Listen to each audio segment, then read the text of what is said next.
Nderuar përfaqësues të medias dhe të nderuar kolegë, sot në datën 26 mars 2025, Këshilli Mbikëqyrës i Bankës së Shqipërisë mori në shqyrtim dhe miratoi raportin e ndërmjetëm të politikës monetare. Ndonse jo të plota, të dhënat e disponuara sugjerojnë se ekonomia shqiptare vijon të qëndrojë në një trajektore pozitive zhvillimi.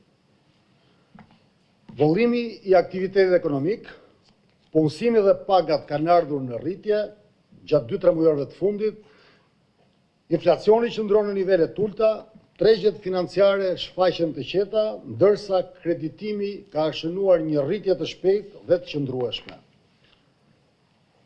Politika jonë monetare dhe konsistente e ndjekur nga Banka e Shqipërisë ka patur një kontribut pozitiv në këto zhvillime. Ajo ka mundësuar kthimin e inflacionit pranë objektivit ton, pa dëmtuar trendin pozitiv të rritjes ekonomike dhe stabilitetin financiar në vend. Gjithashtu, politika monetare ka gjeneruar një ambient financiar të qetë, me kushte të favorshme financiare dhe kreditim në rritje. Projeksionet ekonomike për të ardhmen mbeten pozitive. Në skenarin bazë, inflacioni pritet të luhatet pranë objektivit, ndërsa ekonomia shqiptare pritet të rritet me ritme të qëndrueshme në afatmesëm. Në këto rrethana, Këshilli Mbikëqyrës vlerësoi se qëndrimi aktual i politikës monetare është ende i përshtatshëm për të garantuar stabilitetin e çmimeve dhe për të mbështetur zhvillimin e qëndrueshëm të ekonomisë. Në vijim do të sqaroj më në detaje vendimin e sotëm të Këshillit Mbikëqyrës dhe arsyet që e motivuan Këshillin për këto vendime dhe konkluzione. Inflacioni i çmimeve të konsumit shënoi një rënje të lehtë në 2 muajt e parë të vitit 2025, duke qëndruar në nivelin mesatar prej 1.9%. Rënja e inflacionit u diktua nga ecuria e çmimeve të ushqimeve të papërpunuara dhe ulja e çmimit të energjisë për konsum familjar.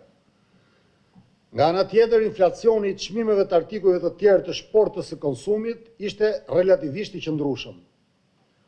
Në aspektin makroekonomik, zhvillimet në inflacion gjatë 3 muajve të fundit janë diktuar në pjesën më të madhe nga rënja nivele të ulta të inflacionit të importuar, në përgjigje të ecurisë së çmimeve në tregjet ndërkombëtare dhe të forcimit të kursit të këmbimit. Ndërkohë, presionet e brendshme inflacioniste kanë pësuar një rënje më të ngadalë dhe mbeten konsistente me objektivin ton të stabilitetit të çmimeve. Ecuria këtyre të fundit pasqyron si kërkesën solide për mallra e shërbime, ashtu dhe rritjen e pagave dhe të kostove të prodhimit. Statistikat zyrtare mbi ecurinë e aktivitetit ekonomik gjatë 2-3 muajve të fundit nuk janë ende të plota. Megjithatë, informacioni i disponuar sugjeron se rritja ekonomike ka mbetur solide në nivele të krahasueshme, ndonse disi më të ulta se ajo e 3 muajorëve paraardhës. Zgjerimi i aktivitetit ekonomik duket se është mbështetur në rritjen e konsumit dhe të investimeve të brendshme, si dhe në rritjen e shërbimeve, ndërkohë që politika fiskale ka vijuar të qëndrojë në pozita konsoliduese dhe eksporti i mallrave vijon të shfaqë rënje. Kjo ecuri është pasqyruar në zgjerimin e sektorit të shërbimeve dhe të ndërtimit, ndërkohë që dinamikat e sektorit të industrisë dhe të bujqësisë janë më të dobta.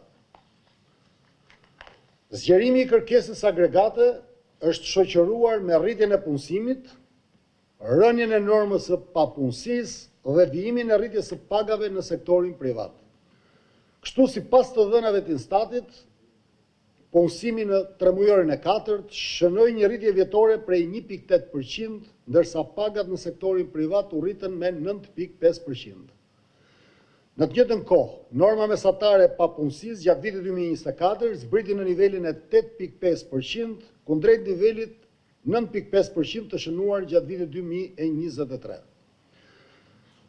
Sikundër e kemi theksuar dhe më parë, rritja e punësimit dhe e pagave ndihmon zgjerimin e të ardhurave familjare, por ajo tenton gjithashtu të transmetohet në rritje të kostove të punës dhe të çmimeve të konsumit. Rritja e konsumit familjar dhe investimeve të biznesit pasqyron bilancet e shëndetshme financiare, besimin për të ardhmen si dhe kushtet e favorshme të kreditimit. Këto të fundit, pra kushtet e kreditimit janë diktuar si nga niveli relativisht i ulët i normës të bazë të interesit dhe i normave të interesit të kredis, ashtu dhe nga qasja pozitive e sektorit bankar ndaj kreditimit. Tregjet financiare kanë qenë qeta gjatë tremujorit parë të vitit 2025. Ato vijojnë të karakterizohen nga një nivel i lartë likuiditeti dhe prime të ulta rreziku, duke shfaqur në të njëjtën kohë edhe një qëndrueshmëri më të lartë të kursit të këmbimit.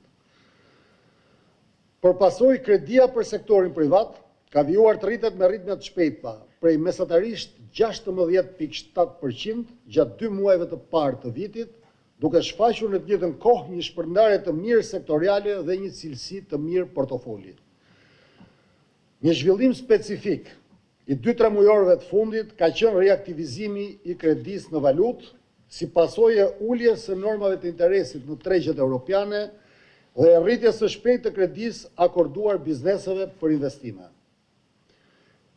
Kredia për investime shënoi një rritje mesatare prej 20% gjatë 2 muajve të parë të vitit, duke mbështetur rritjen e kapaciteteve prodhuese. Gjithashtu treguesi i kredive me probleme zbriti në nivelin e 4.06%, pra pothuaj 4% në muajin shkurt, një minimum i ri historik prej më shumë se një dekade. Stabiliteti i sistemit financiar, si dhe përmirësimi i treguesve të qëndrueshmërisë fiskale dhe të huaj të vendit, janë pasqyruar në një përmirësim të mëtejshëm të renditjes së rrezikut të borxhit sovran të Shqipërisë nga agjencia Standard & Poor's në muajin mars të vitit 2025, pra së fundmi, duke çuar atë në nivelin e BB nga niveli BB- që ishte. Ky përmirësim ul kostot e huamarrjes sektorit publik dhe privat në tregjet e huaja, si dhe rrit atraktivitetin e ekonomisë dhe sistemit financiar shqiptar për investitor të huaj. Përgjithësimi i parashikimeve sugjeron se trendet pozitive të zhvillimit do të vijojnë edhe në të ardhmen. Në skenarin bazë, inflacioni pritet kthehet gradualisht pranë objektivit gjatë vitit 2025. Ky parashikim faktorizon pritjet tona për një ecuri më të balancuar të kërkesës dhe të ofertës agregate për mallra e shërbime, një qëndrueshmëri më të lartë të kursit të këmbimit, si dhe përrënjet më teshme të inflacionit në partnerët tanë tregtar. Paralelisht me të, ekonomia shqiptare pritet rritet me ritme të qëndrueshme dhe pranë potencialit në afatmesëm. Balanca e rreziqeve rreth këtyre parashikimeve paraqitet për momentin neutrale.